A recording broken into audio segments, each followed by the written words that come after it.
કરનેટ પાસેની ઓરસંગ નદીમાં મોટા પ્રમાણમાં લીલ બાજવાને કારણે નદીનું પાણી ગંદુ અને દુર્ગંધયુક્ત બની ગયું છે.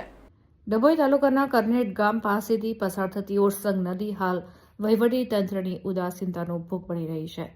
નદીના વહેતા ચોખ્ખા પાણીમાં મોટા પાયે લીલ જામી જતા આખી નદી લીલા રંગની ગંદકીમાં ફેરવાઈ ગઈ છે. નદીમાં પાણી હોવા છતાં તે પીવા લાયક ન રહેતા સ્થાનિકો અને અબોલ પશુઓની હાલત કફોડી પડી છે. ઓરસંગ નદીમાં જે પ્રકારે લીલ બાજી ગઈ છે તેને કારણે પાણી અત્યંત દૂષિત અને ગંધાતું થઈ ગયું છે.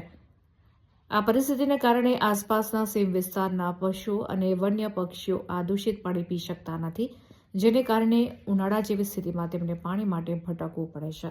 નદીમાં ગંદકી વધતા મચ્છરોનો ઉપદ્રવ વધવાની અને આસપાસના વિસ્તારોમાં રોગચાળો ફાટી નીકળવાની ભીતિ સેવાઈ રહી છે.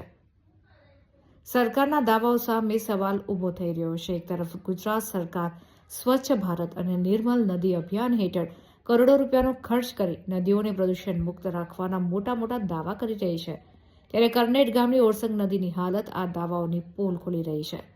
ગંદકી અને લીલને કારણે ઓરસંગ નદી મટીને ગંદા વોકળા જેવી દેખાઈ રહી છે. જો વહેલી તકે સફાઈ નહીં થાય તો પશુધન માટે જીવવું મુશ્કેલ બની જશે.